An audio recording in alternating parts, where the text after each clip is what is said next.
Folks, I gotta tell you, you are in for a treat. I'm getting goosebumps up here right now, thinking of what is about to occur in this room. I mean, it's going down. Real talk. A little bit of bad news. I'm gonna set the expectations really high right now so you understand what's about to happen. A little bit of bad news, though. Some of you came here for a Latin Grammy panel. Well, that's not exactly gonna go down that way. Good news is that you are going to get the creme of the creme. The Magna Carta of all panels is about to go down. Some of you will get that. On this panel, you have 3 panelists that are ex-students that were in the same position that you find yourself in today. Just like you got diplomas and have had careers. 2 of us have done pretty good. The other one of us, folks, is a legend right here, right now. In this same panel, expectations, they're high, right? In this same panel, you don't get one, but you get another legend that has seen countless students like you gone through these same procedures that y'all go through and gone off to have careers. Folks, I'm telling you, goosebumps. It's higher, right? Expectations are higher, right? No, but hold on. At the end here, we have the gentleman that is the gatekeeper of all this.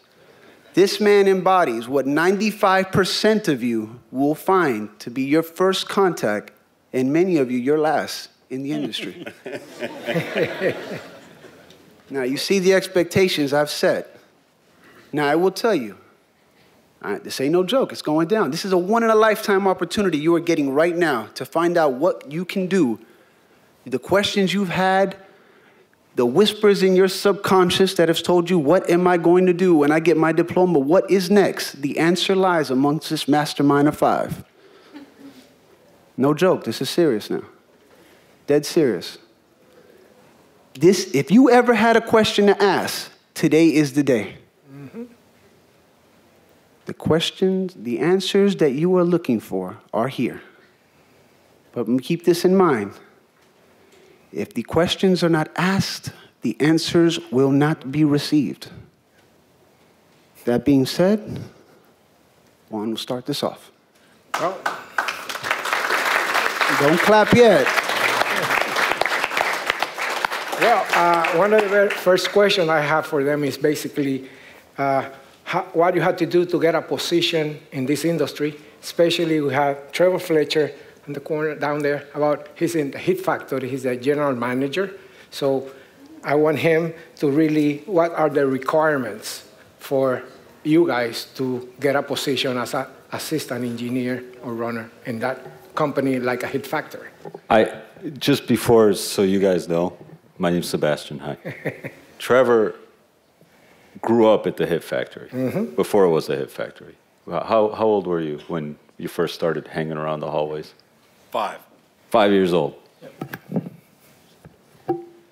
This guy has seen more people come and go, has hired more people, fired more people, has seen people become superstars, seen receptionists join rock bands that have toured the world. Now, I'm going to go back and demand a raise. Yes. Yeah, good luck with that. Yeah. But just so you guys know, there's very few people in this industry that have the insight that Trevor has.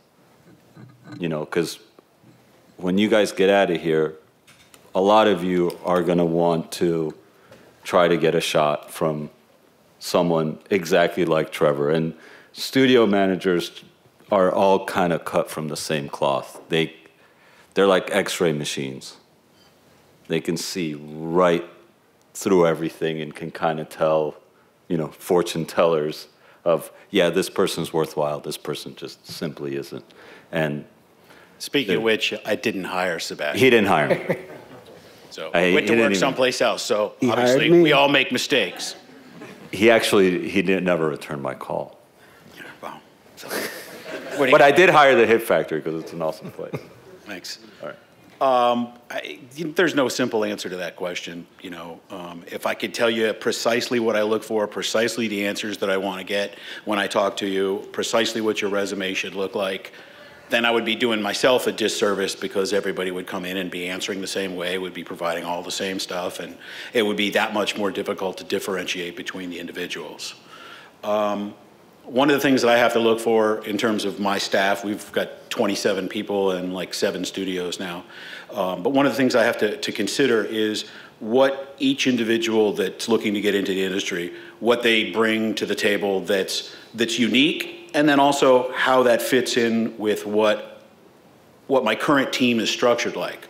So we do music from all over the planet, have clients from everywhere, and so I like to have a well-rounded staff, people that excel in different areas and people that complement each other.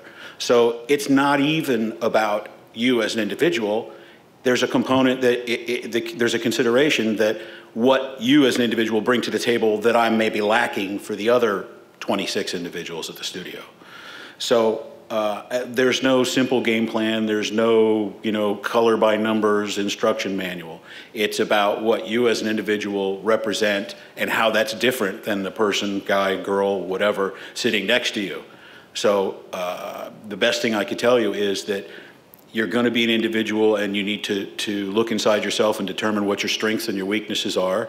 And you need to, come to me as a potential employer and offer me something different. A demo worked for me. There's a reason demo got a gig and the next person didn't get a gig. And what he brought to the table that somebody else didn't bring to the table. So, I mean, there's all the things that are obvious in terms of, your diligence, how committed you are, what your test scores are like, what your background is like, what you do with your free time. Even down to something simple as what your email is like. I mean, if somebody comes to my office and the email is, twerkinsugardaddy69 at, gmail.com, I'm not really going to take you serious, So you've got to be ready to be a professional. You've got to be ready to give 110%. You've got to be ready to sacrifice, and you've got to get it, and that's not something that Full Sail can necessarily teach everybody.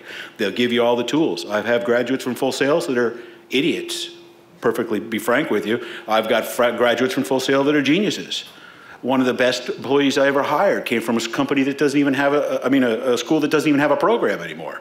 So it's more about the individual than what the diploma says. So that's kind of not an answer, but there you go. That's a really good answer. If y'all read between that, some gold in there. He glossed over something that's key. He said something very much in passing. Mm-hmm. If you get it, people who get it, and there's something really important about that, and the get it part of it is, it's not about you. It's never about you. It's really only about you if you're an artist. That's it. But if you are going into a service industry, which is what you're going into, because we provide a service, whether it's a producer, or an engineer, or an assistant, or an intern, a runner, a studio manager, if you understand that you're doing that, then you can excel. If you care more about what you want or what your ego wants, then chances are you're going to not do well, or you might do well for a little bit, and then eventually people get tired of you.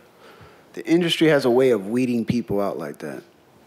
You got to be kind of a bit of a chameleon in a sense, but you got to have something unique. You got to have an edge. You got to have something that separates you from everybody else. You got to bring something to the table to an employer when they go in and they're like, yo, this is something I need to have. For me specifically, I know some of you were with me yesterday, but I'll repeat the story. Like, for me, the reason why I ended up, what gave me an edge is at that time, when you were here, there wasn't a Pro Tools certification course. Like, that didn't have, it didn't exist. It just came out like the month I graduated.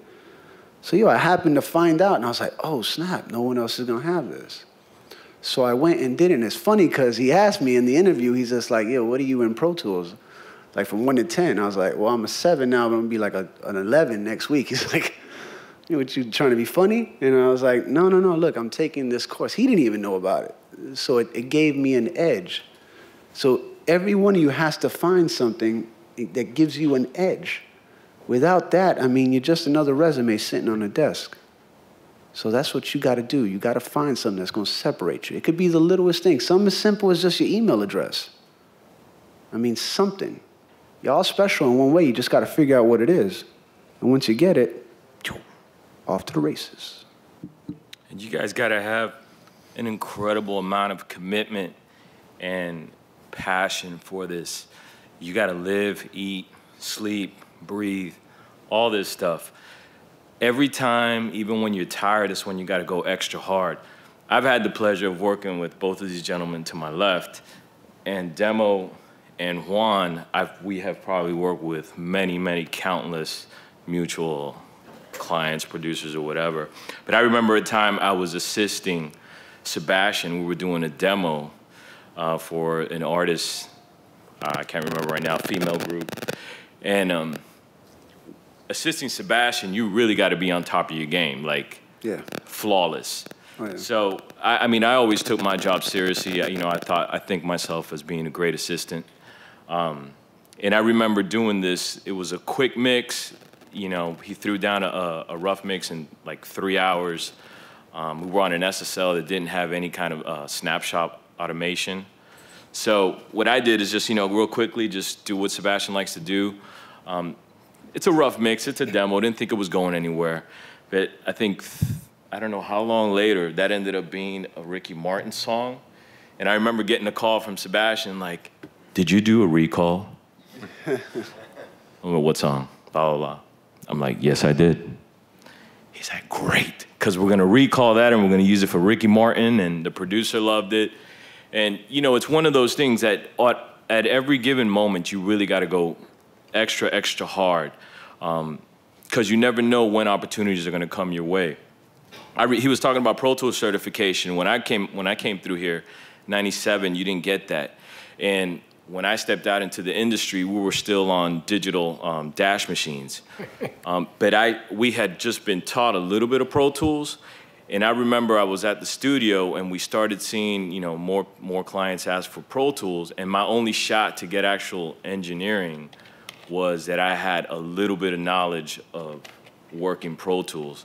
And I would tell the studio manager if he can, you know, let me start getting more engineering gigs. He was like, I don't know, this and that.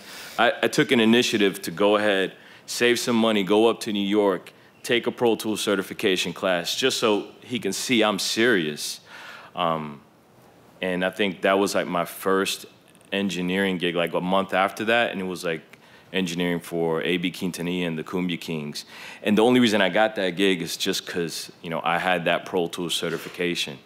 Now, not that everyone here need to go out and get a Pro Tools certification, but, you know, the moral of what I'm trying to say is, like, just go above and beyond what you're asked for in a studio environment, because opportunities just come and you don't see them. They're disguised as work, you know, even as an assistant, as a runner, that, you know, your big break could just come at any given moment.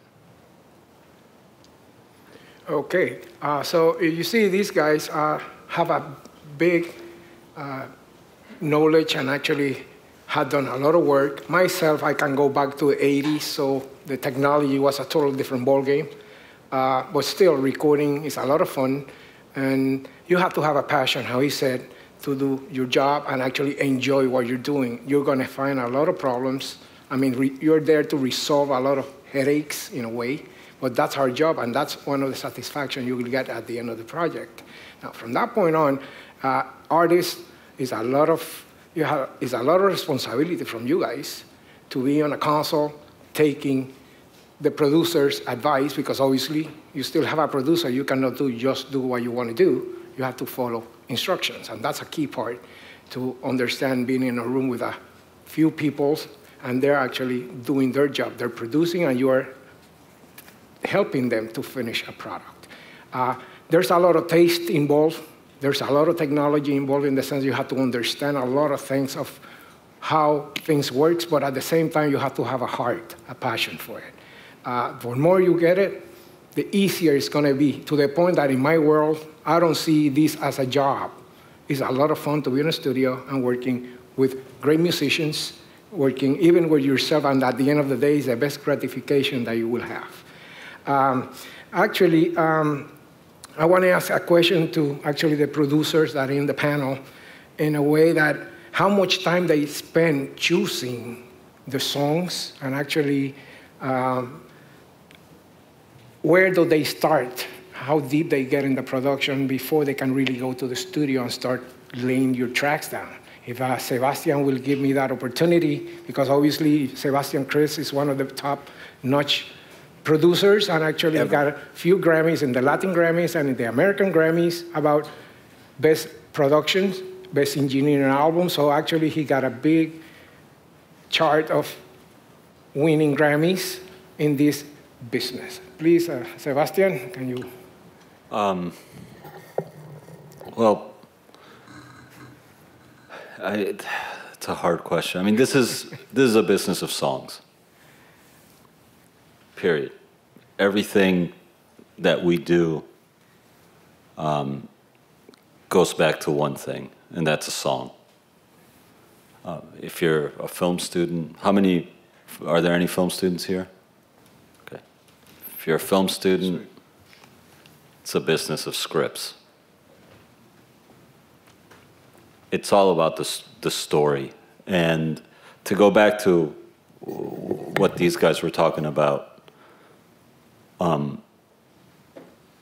you know, at the end of the day, all this, the technology and all that stuff, it really, I mean, I know that's why you're here, but that's really secondary.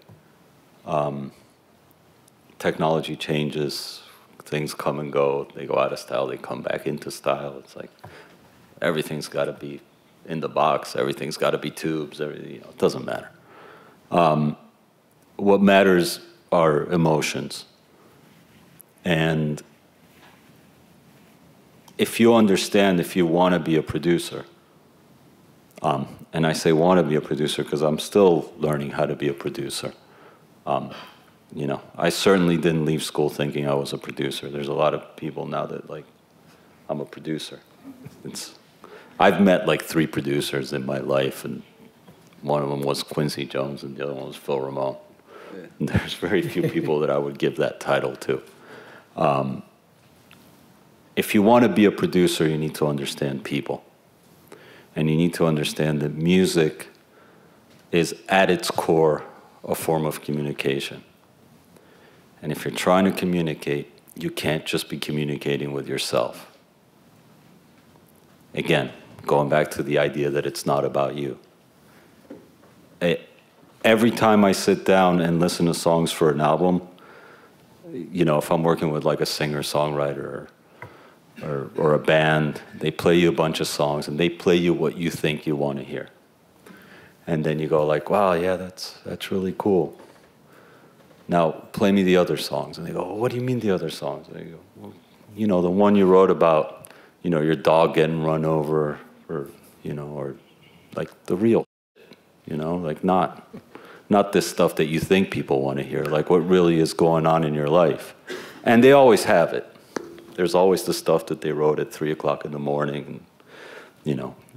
And that's what this business is about. It's about getting to the core of an emotion. And if you're able to get that from a song, then as a producer, hopefully you won't screw it up when you're trying to, you know, turn that into a record.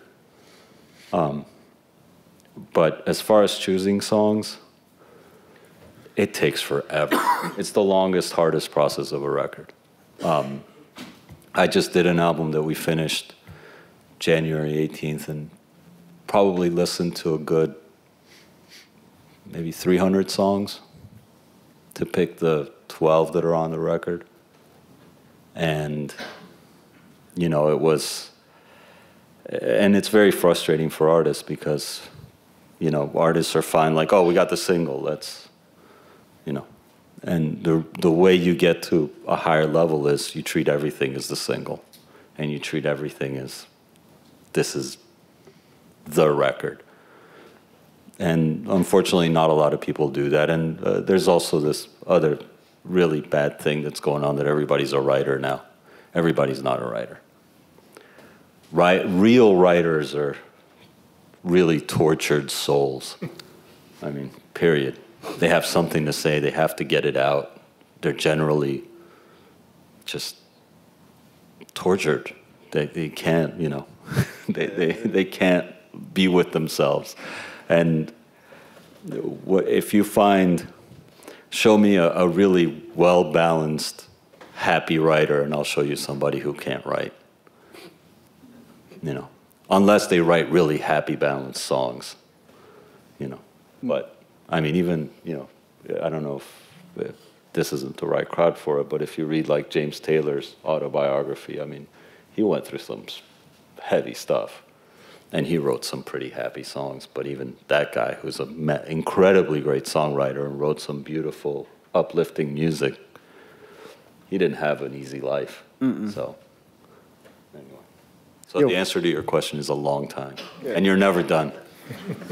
Yo, y'all feel free to jump up questions. You got us here for a limited time, so work your way to the mics. If y'all got anything. Yeah, come on. Let's go, folks. This show's running. How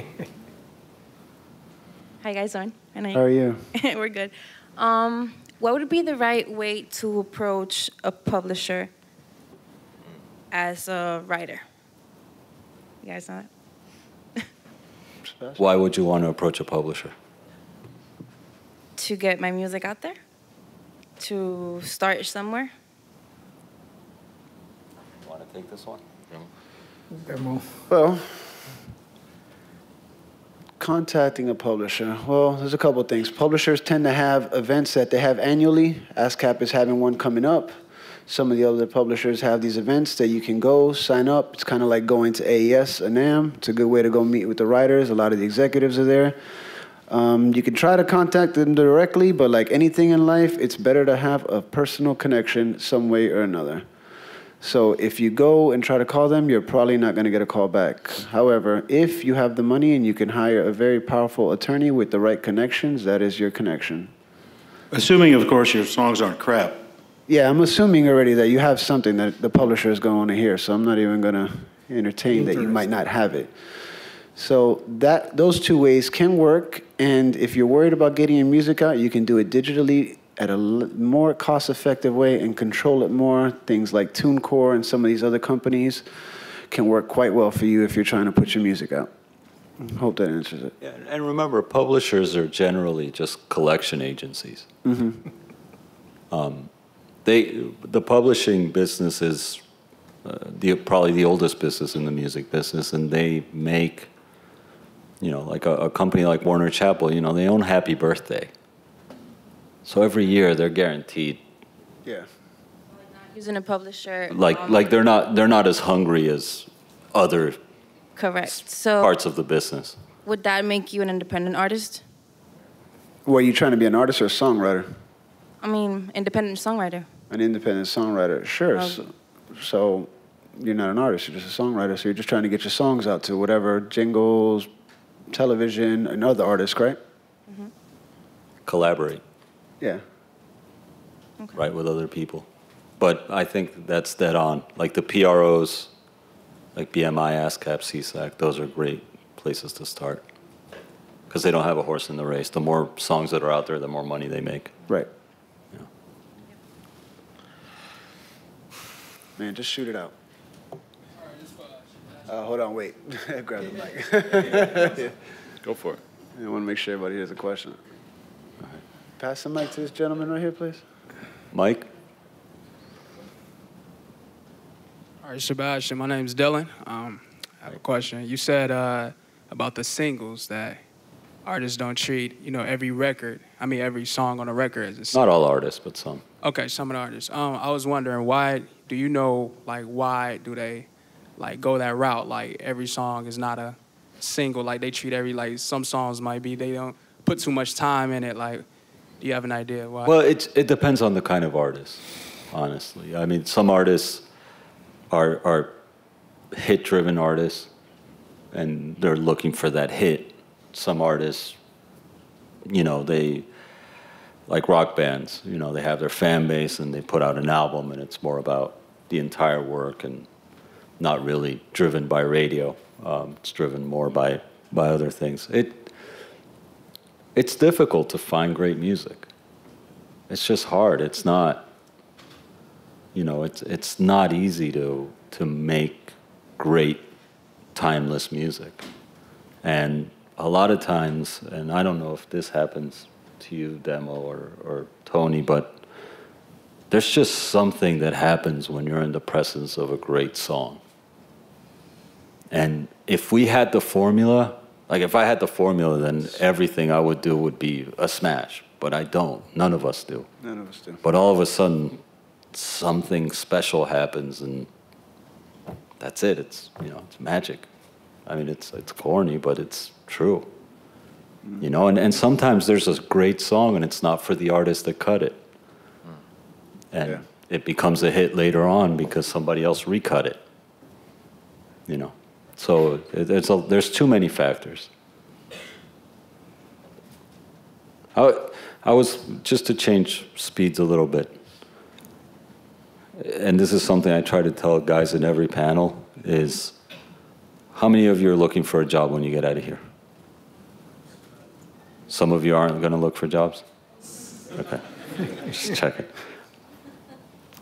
Learn how to do what everybody else hates to do. You're not going to get out of here and mix records. That's a good one. You're not going to mix, probably. You're not going to produce coming out of here. Learn how to do what people don't like doing. What I don't like to do is, I don't like dealing with my computer. I don't like tuning vocals. I actually don't like recording vocals, but I have to. You know. Bouncing mixes. But yeah, printing mixes, just especially like installing plugins, and that's a waste of, I don't want to do that. Learn how to do all the cumbersome, time-wasting crap that nobody else, and learn how to take a good food order.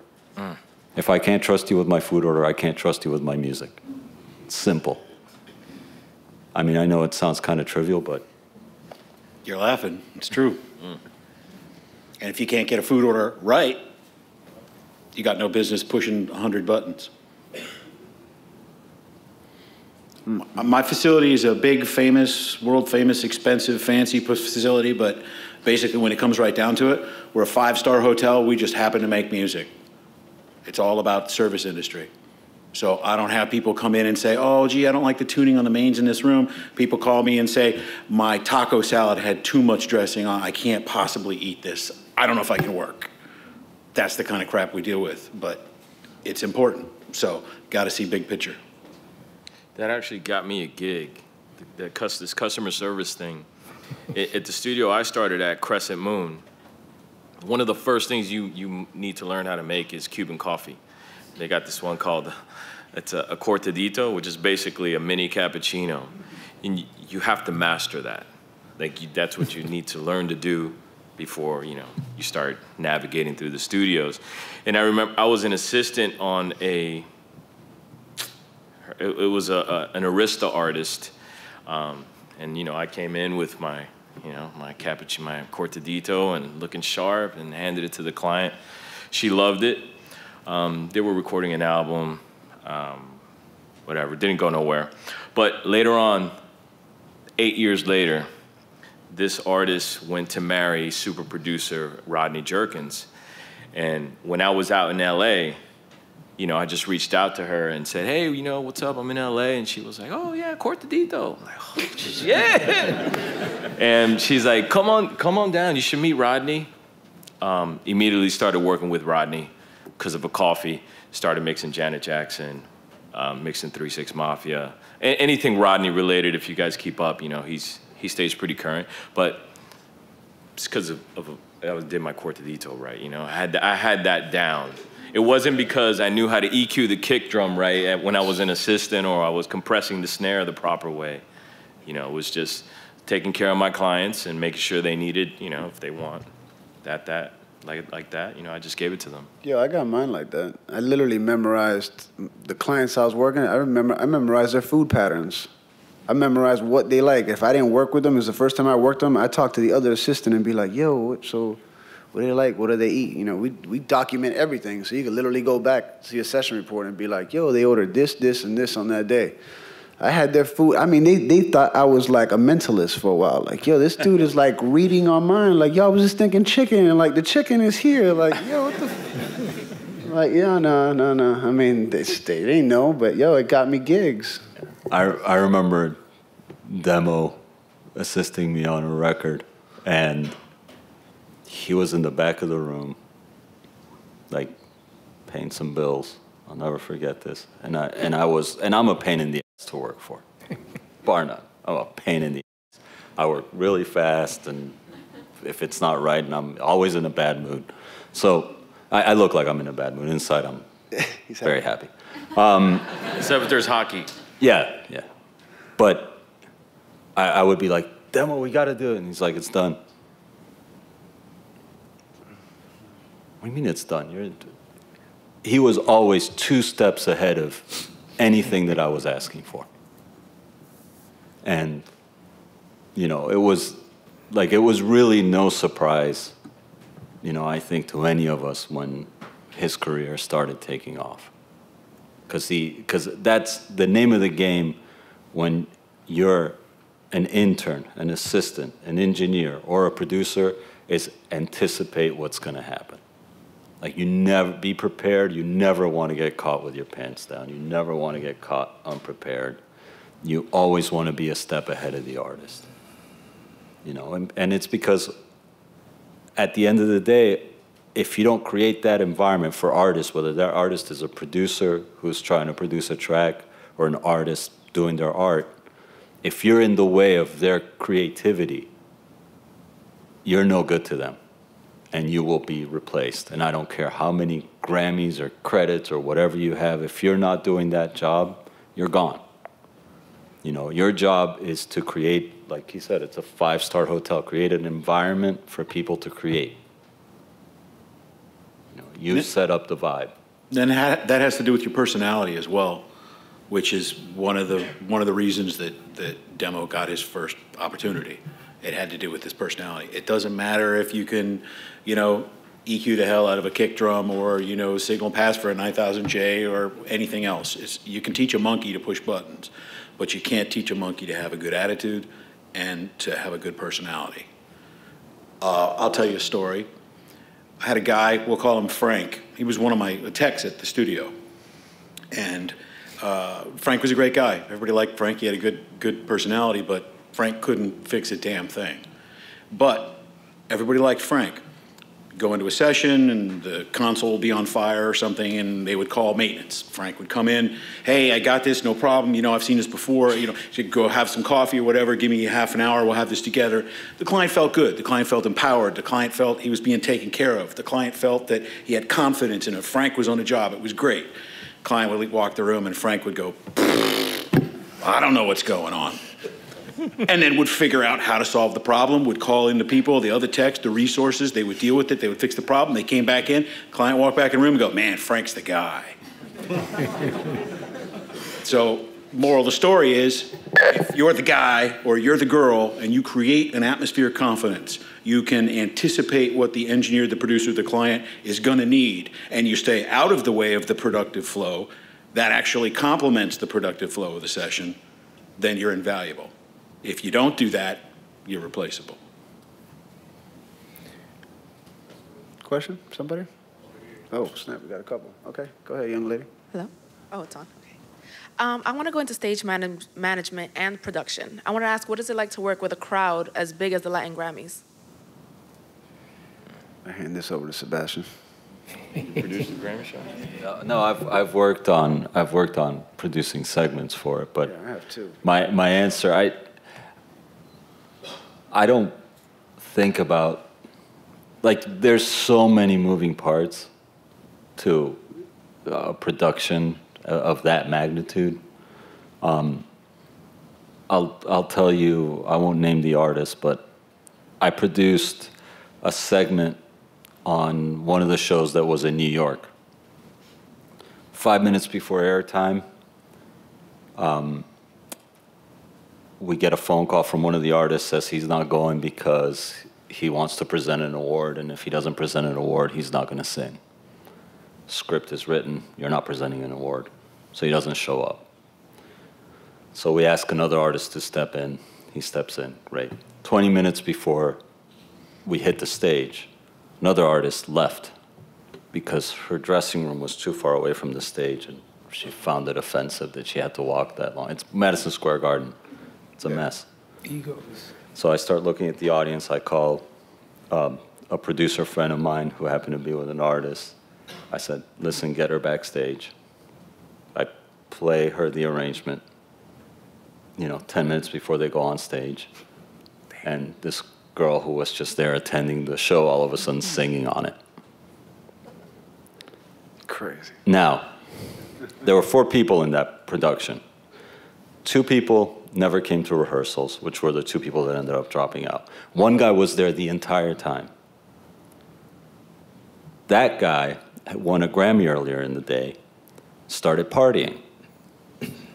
The only guy that didn't hit his cue was the guy who had been there in every rehearsal because he won a Grammy, so he's drinking. So he missed his cue. What's it like? It's pressure. Yeah. I mean, what do you do if artists drop out? You're on a live television show. You either go curl up in a ball and cry, or... I don't, for the Latin Grammys, but I worked on the Grammys. It just happened. I actually was one of the producers on the Macklemore Ryan Lewis segment. And one attribute particularly that stage manager had that was pretty incredible is that no matter how crazy it was, and mind you, it was only 2 rehearsals before that went live, and I don't know if any of you saw it, but there was a lot of moving parts between camera blocking, shots, everything. It was a lot to do in 2 full rehearsals.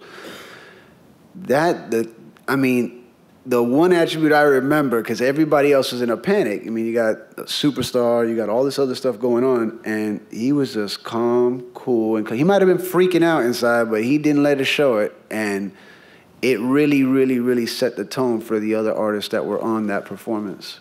So, there you go. And I think you go with the flow. You change with whatever is needed. I remember doing a show out in Las Vegas. He knows. And it was I was there a long time, working a lot. It took us about 6 months. And if you guys don't know, it's the hotel Treasure Island. They got like 2 ships outside on the strip, and they're battling. So I co-produced, arranged, and mixed that stuff. And I could tell you at the beginning of the show, we did everything backwards because the director had ideas of how things should be, and we were trying to navigate this and make it go smooth and try to explain to him in ways that it would make sense, would not make any sense to him. So just to give you an idea, at the beginning, when we started this show, it was about 45 minutes long. It ran for 10 years. Now it's about 2 minutes long. And we were like killing ourselves trying to get this 45-minute show going upside down, backwards, inside out, calling Miami, like, what's going on? And it was a nightmare, actually. And Sebastian knows. He was, I wasn't a part of it. I just sat in the back and laughed every time they called. Yeah. And actually, that project was probably one of the greatest lessons of my career.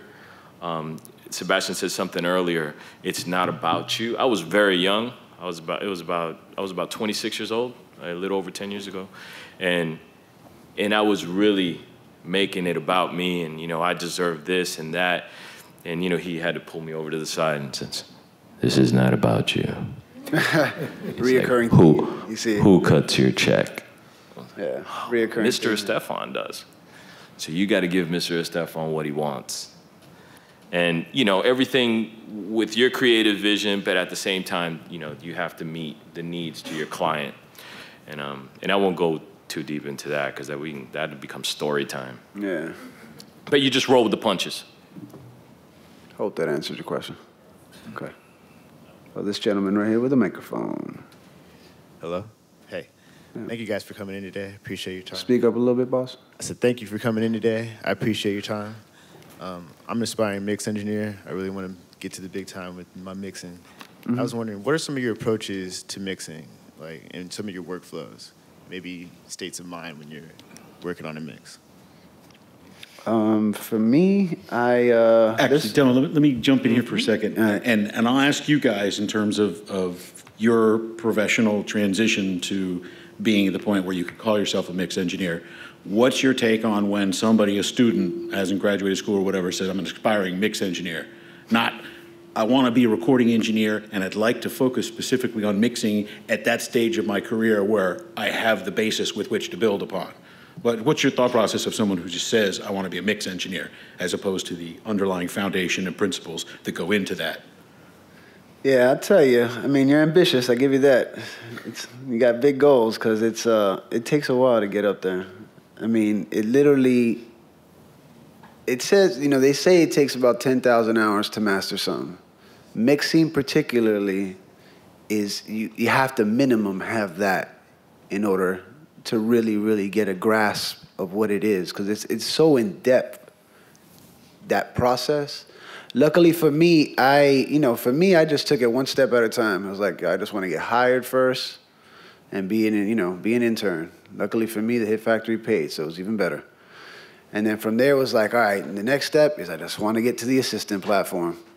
So I just kept I always was like, I like to be an engineer, I like to mix, but it was just like, step by step, so it was like assistant. Then when I became a recording engineer and I was like full time, that's what I was doing. I was like, I'm never gonna do nothing else. This is the best job ever. I get to work with artists, I get to hang out, I get to make these records. I don't got the pressure of being a mixer. Oh, this is fantastic. But then before long, it was just like, all of a sudden somebody came up one day and was like, yo, can you mix this? And I was like, yeah. And then I was the mixer.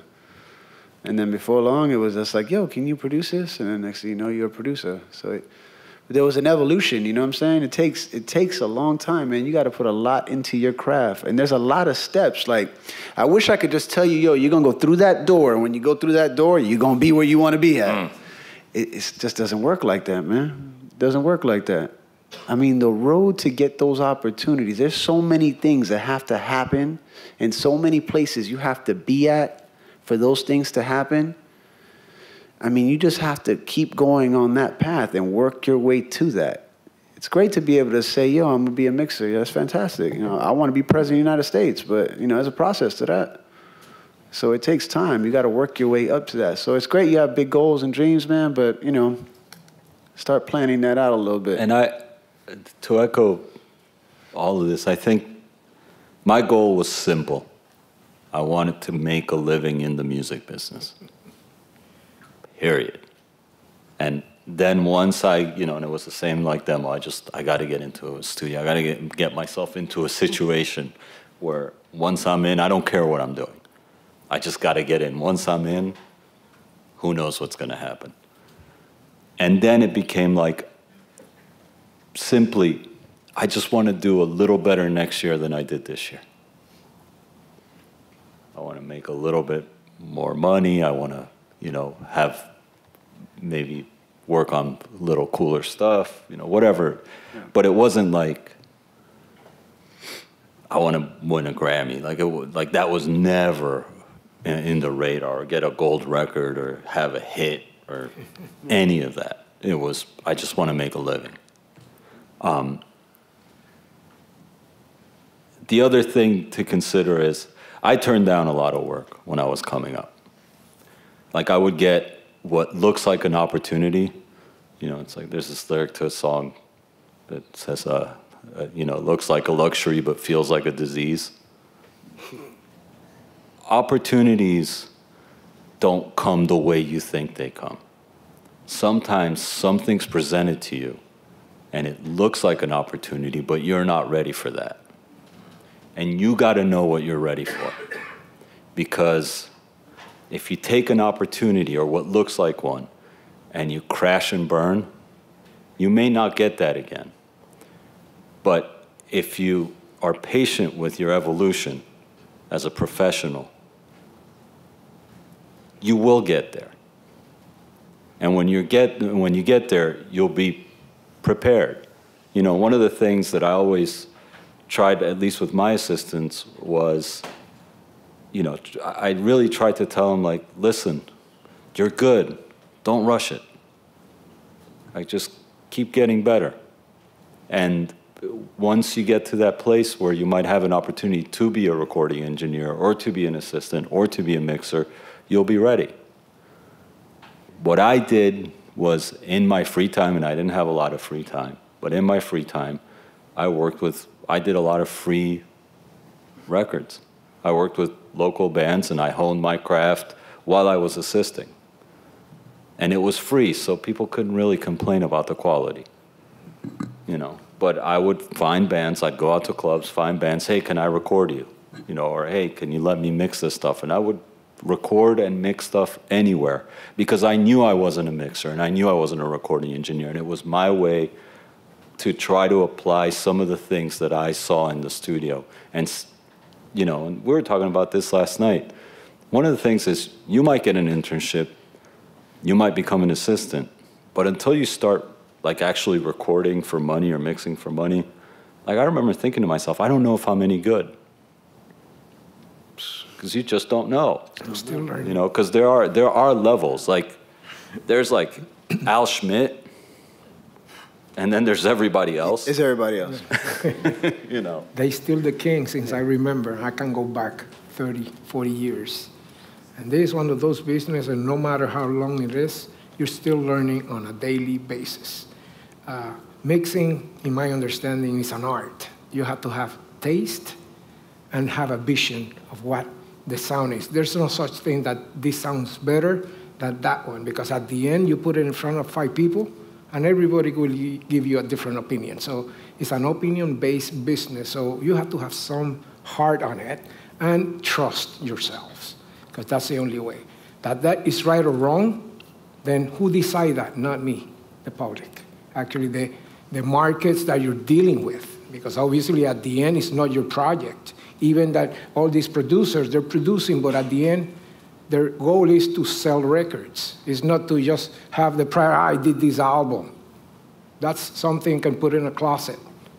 But at the end, when you hear on the radio, it's getting step by step going somewhere, then you can see that what you did is worth it. And actually, that's the joy of being in a studio when you see that the product is being bought by somebody and is actually going somewhere, you know. And then your next project is a different world, because each one, no matter how many albums you've done, it's like you are as good as your last one. And that's something that you have to keep it in your mind, because... Damn, did I set the expectation? How did I tell y'all? I mean, did y'all not just see what y'all just got right now? Like, this is like, I'm telling you, can't buy what just came out of these men's mouths. I mean, this is real talk. They just told you. This is unreal. Oh, man, I'm excited. I want to add to that. I want to add to that. Oh, boy, I'm excited. To answer your mix question, and I don't know, Demo, if you feel this way, mixing's a performance art. Definitely. You're a performer, and the studio is your instrument, and sometimes you do great performances, sometimes you do sublime performances, and sometimes you suck. And really what separates the great mixers from the not great mixers are the guys who can consistently perform and not suck. Not suck, yeah. Because I've heard some brilliant mixes from people that have done one brilliant mix in their life. And then there's guys like this guy who doesn't suck. Doesn't suck. Let me add to that. So, you know, to answer Trevor's question, whenever I meet a student, either on campus or in the studio, that says, I want to mix, what do I think? I'm like, oh. All right. I really just want to hesitate to move on and try to help you, because you're probably not going to listen. I think a common denominator that us up here have is we never really left school and said, I'm going to mix. I mean, that's a dream. We wanted to do that, but we certainly took it step by step. In answering to the mix question, man, there's so many factors involved other than technicality stuff. Producer says, yeah, you know, mix this record. This is just the demo. This is just the rough. I don't want you to go by that. Yes, you do. But you wouldn't know that unless you've been in this situation millions of times. Because when you start mixing and making it sound better than the rough, you're actually killing it for them. And these are situations that are variable. You know, with him, So I know Seb has a pretty clear concept when he mixes, but there's still needs. I don't let artists take roughs home. Yeah, or no, you can't. See, but you wouldn't know that, you know, and there's no real way to say, well, you know, first start bringing up the kick drum and then do this. You know, I assisted Seb for a long time, and one of the things he taught me, you know, obviously take it slow. Start, you know, go into it saying, I'm gonna record. I'm gonna start recording, learning how to record. And let's face it, when you record, you're gonna do a rough mix. And anyone who's doing a rough mix, you're pitching for the real mix. That's your time to really experiment. And in rough mixes, Seb always taught me, you know, 3 hours, done. Just don't carry, that's a lot. Oh, yeah. 3 hours on a rough. Well, 45 there was a few, but it wasn't a whole. I don't think I spent 3 hours on a mix. No. It wasn't a whole lot, but compared to like, you know, the 2-day mixes. Yeah, well, yeah, those times. Yeah. So Gotta we go way back, but just take it slow, man. Just record, do roughs, and there's so much to learn as far as like dealing with artists. And it's not about the sound; it's about the song. Yeah. Yeah. Is the song doing to you emotionally what it's supposed to do? I hope that It's answers. heavy metal. Is it wanting, like, do you want to break shit? Yeah. You know, if it's a love song, do you want to make babies? Yeah. If not, your mix sucks. I don't care how good it sounds. Doctor? Question for you guys. A lot of people have the perception that successful people are born successful. They don't see the failure that leads to your success. So can you give us some of the failures that laid the groundwork to your greatest success? Man, set the bar high. You just delivered, champ. Wow, that's an incredible question, champ. I have had more failures than I can remember successes. But every one of those failures defined what ended up being a success in the long run, because I never made that mistake again. And you definitely are going to make mistakes. There's just no doubt about it. I told a lot of y'all the story last night when I told the Jimmy Douglas story when he called you 38 times that night. And I swear to God, I came in like I was done. Thankfully, he, you know, it was just, he gave me another shot, and I ended up redeeming myself. But you're gonna fail. It's gonna happen. Like I've been doing this nonstop since I got out of here, and I still end up making mistakes once in a while. I mean, it happens. You know, you live with it, you bounce back, and you keep it going. Now, the biggest and the worst thing you can do is harp on it. And especially for some of you that are going out in the live environment, folks, that environment particularly, if you harp on a mistake, it is tragic what can happen. So you got one shot. One shot deal, and that's it. So, yeah, man, there's a lot of failures. There's a lot of mistakes. I mean, that's how you learn. You get better. Let me tell you something. You don't get better with success. You get better with your failures. Because once you fail, you know not to do it again. And you learn from it. There's not much to learn from success. So. I got fired from a project 2 years ago. You know. But you wanted to. Not really. It was a mess. But, you know, also you cannot have, I mean, we all have, you know, confidence in what we do, but you can't have an ego in this business.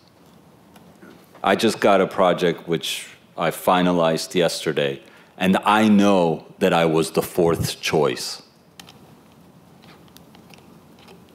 So I can take that one of two ways. I can say, I just landed a project, I'm gonna be able to pay my bills, make some cool music, cool group, or I can let my ego tell me, well, why wasn't I the first choice? Or at least the second one. And that's your biggest enemy, your ego. I heard that. You know. The biggest enemy is your ego. So you have to understand that you have to put that in a pocket and just keep going. Let the other people deal with it, you know. Yeah. But you have to be very humble and do your job. It's to do a service. So, I remember one time I got fired from and it was a big name artist. I mean, at that point, I knew not to let it get to me, just like, you know, just keep it moving. But I was doing a Bone Thug session and been working with them for a week. I'm thinking everything's going great. We're moving swiftly and cool.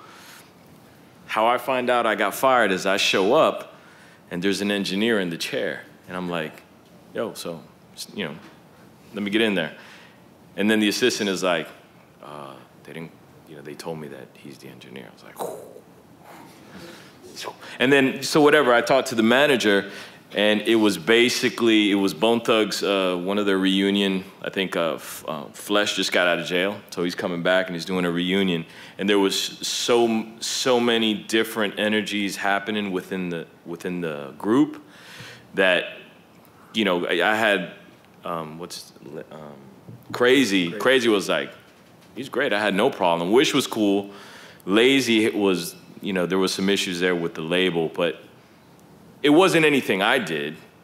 And you know, you just have to learn, like, when those situations happen, I mean, that's pretty awkward, man. You get there and the engineer's like sitting.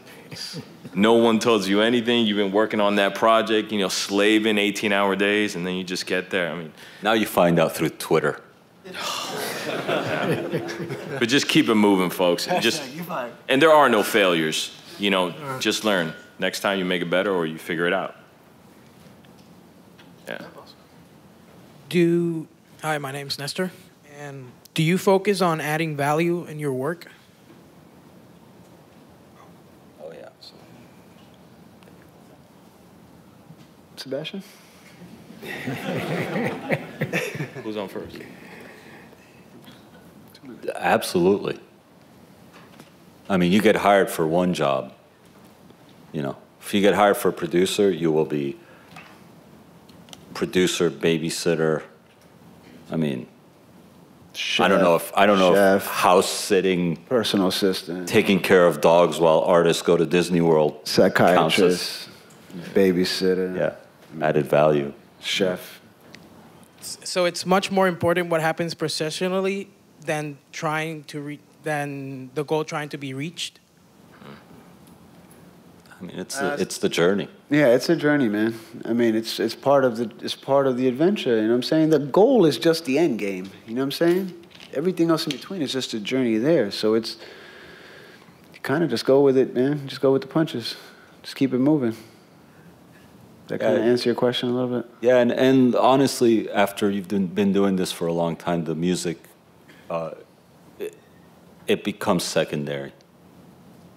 You know, you want to be in a room with people that you really like, and you want to have affinity with the people that you're collaborating with, and hopefully you're going to make great music. But I don't want to spend 2 months, 12 hours a day with a bunch of I just don't. That's not what I want in my life. That's no fun. Yeah. You know, I don't know anybody who wants to do that. I don't care what the end result is. I don't care how many records you sell. Who cares? You know, if I'm not around my kids and my wife, I want to, you know, be around people that I actually like. Great. Quick 5-minute break. Any other question? Okay. Hey, how's it going? My name is James, and as an international student going to Full Sail, I find myself limited with time, especially knowing that as soon as I graduate, I have to leave the country. I'm trying to break through the industry here in America. What are some things I can do while I'm in school to make myself a commodity, as opposed to, you know, if he's gonna leave or if he's gonna have to go, why would I hire him, kind of thing? That's for you, boss man. I mean, you don't have to leave immediately upon graduation. There's a 12-month OPT training, as long as you've got somebody to give you support or sponsor you or whatever. But learn as much as you can. I mean, like I said before, people come to Full Sail. Everybody that goes to Full Sail in a certain curriculum path takes the same classes. They work on the same equipment. They're exposed to the same things. It's what you get out of it that makes you different than somebody else. It's whether you're volunteering for a church, whether you're working on events like this, running sound, running camera, whatever. It's whether you're volunteering to record bands in somebody's garage, whether you're volunteering to be a stagehand at a gig or what have you.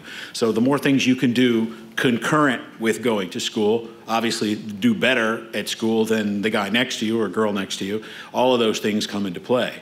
Rather than make I'm an international student a weakness, make it a positive. I'm multilingual. I'm familiar with this type of music or that type of music when you go to a prospective employer. It's not necessarily weakness. It's all about what you bring to the game.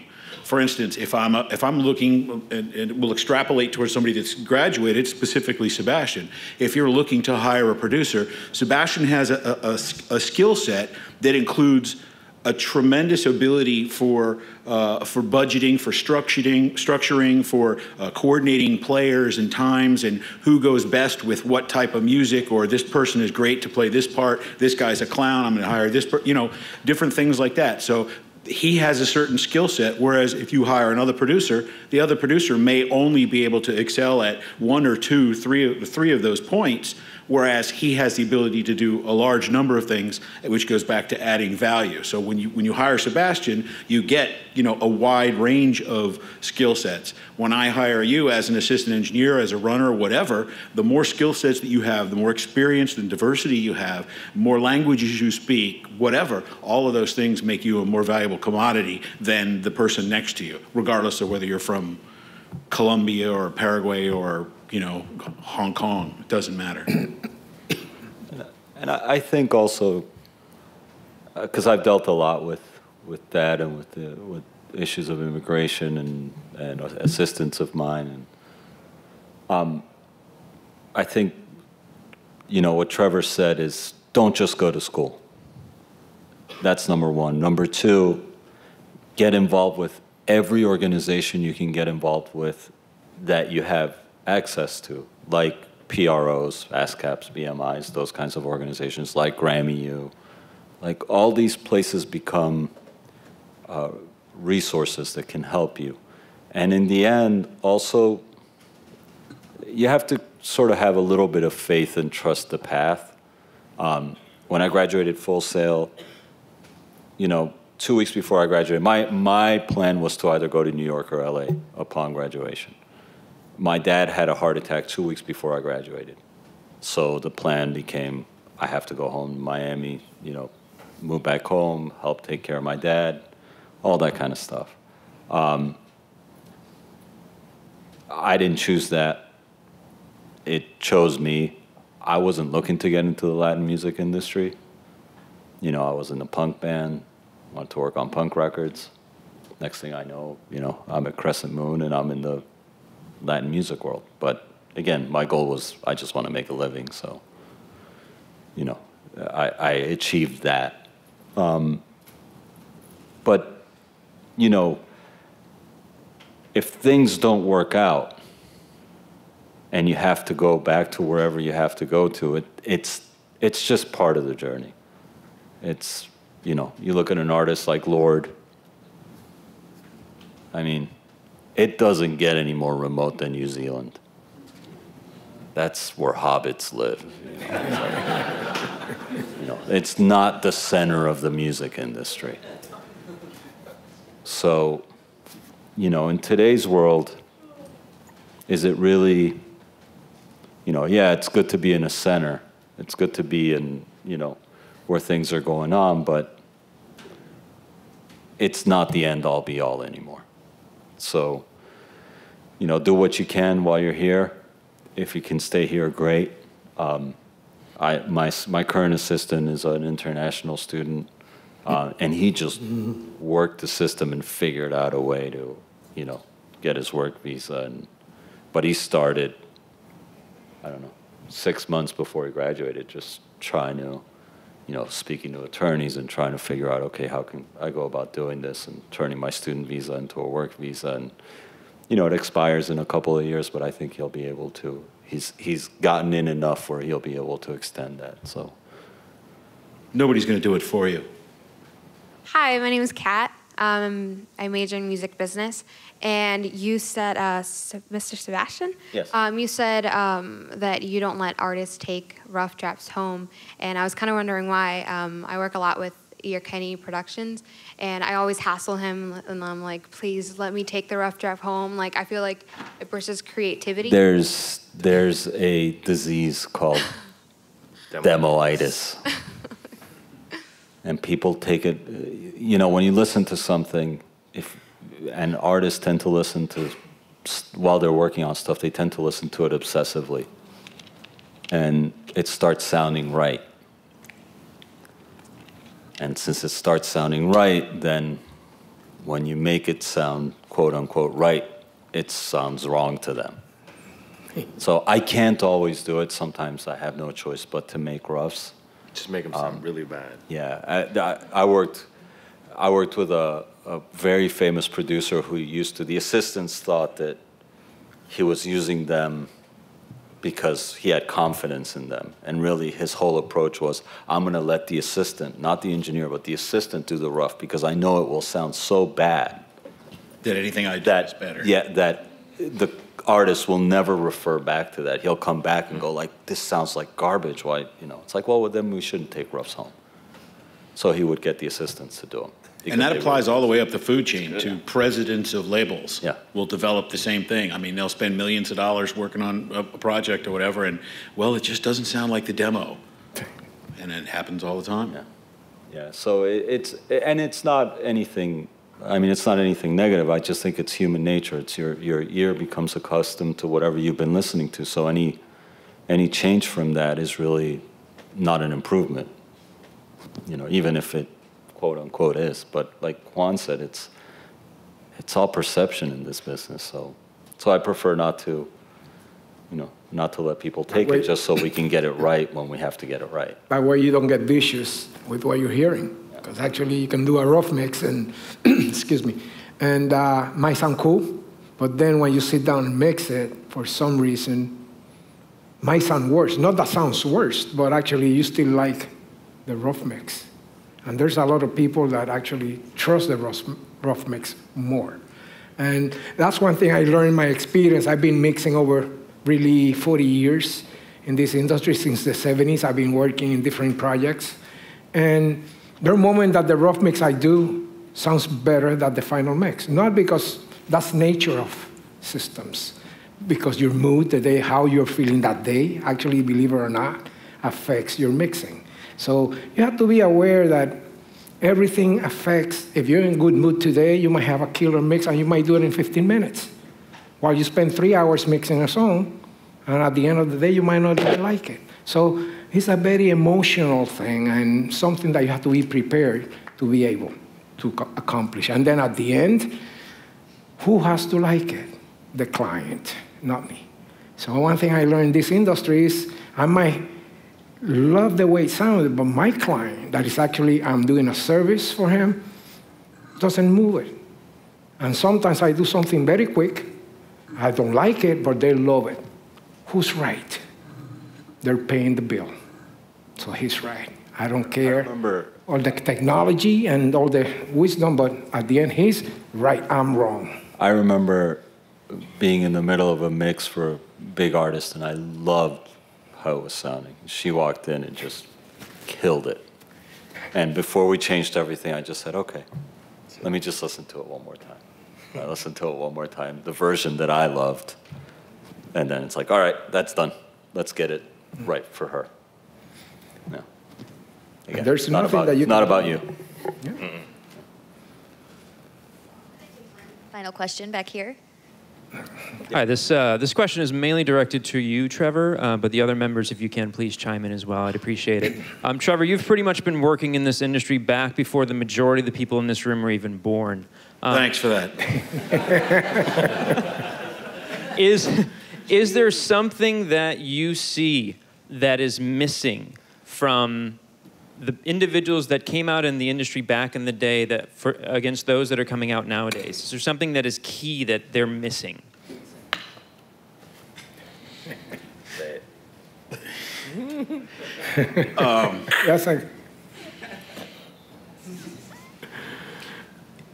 Well, I think that it's much like music production, recording. The advent of DAWs, digital technology, digital signal processing, blah, blah, blah, has drastically changed the way albums, music is able to be made. It's democratized the process of recording, so everybody can do it. 30, 40 years ago, Juan, you're old too. Oh, yeah. You know, there may have been just as many people that wanted to be recording engineers, mixers, producers, or what have you, but there weren't schools. I mean, Gary Jones and John were, in Ohio and renting studio time at some little hole in the wall, and 3 guys were in there trying to, figure out what button you push to, whatever. So I think that the resources weren't available for everybody on the planet to go to school, to be educated to make records. And it goes even farther back to the Tom Dowd's 1950s, making records, the classic Atlantic, recordings. They didn't even have a studio. It was like shove all the desks to one side at night and record, Charlie Parker, and then set it all back up because the suits were coming in the next day. So you had to really want it. You didn't know if you were going to make money at it. You didn't know if it was a career. You had to really have the passion, have the desire to make the sacrifice, to teach yourself. I mean, it's a lot easier to learn if somebody sits up there, shows you a slideshow, you work on your laptop, they tell you this, they show you this, you get to touch this machine, that machine, or whatever. It's a lot easier to learn than somebody saying, okay, let me take this tin can and hook a wire to this, and let me measure this. I mean, it took a lot more to learn, took a lot more to succeed, and there were a lot fewer jobs, opportunities, and a lot less money in it. At that era, really weeded out the people that wanted to be Mariah Carey's pal or wanted to be a producer because they bought an MPC 2000 and think that they can push buttons with the best of them. So I think that the democratization of the process, the tools, enabled everybody to do it. They sell knives at Walmart. That doesn't mean everybody can go in there and become a surgeon. Well, here's a simple question. How many of you have ever played basketball? Okay. How many of you think you can play in the NBA? This guy. Okay. He can play in the NBA. There are levels. And just because everybody has a software, just because everybody has these tools, does not mean that you're any good. It's a craft, and you have to hone your craft, and you have to get better at it, and better at it, and better at it. I think the only thing I would say, and this is a generational thing, and you guys, the biggest blessing to your generation is also your biggest curse, which are these things. Everything you grew up with is instant. Careers are not instant. You can't just add water.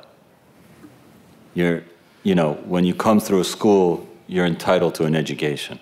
That's it. You're not entitled to anything else. You're not entitled to a job. You're not entitled to a career. It's just not the way it works. Patience. Be patient. You cannot cook a steak in a microwave. You can. It's going to taste like shit. Don't do it. Be patient. Be patient with yourselves. Be patient with your career. Be persistent, but be patient. And learn. Just don't. You're not going to walk out of here. And you know what? Even if you walk out of here and you mix a record, you mix the next Gangnam Style, doesn't mean that you're going to have a career. It means you got lucky. And we've seen a bunch of that come and go of like guys that, boom, they mixed a huge worldwide international hit or produced it or wrote it. And then they had no foundation whatsoever to parlay that into an actual career. So it's an explosion. And that's what happens when you explode. You make a big sound and a lot of noise, and then that's it. There's a bunch of crap on the floor, and people come and clean it up, and you're gone.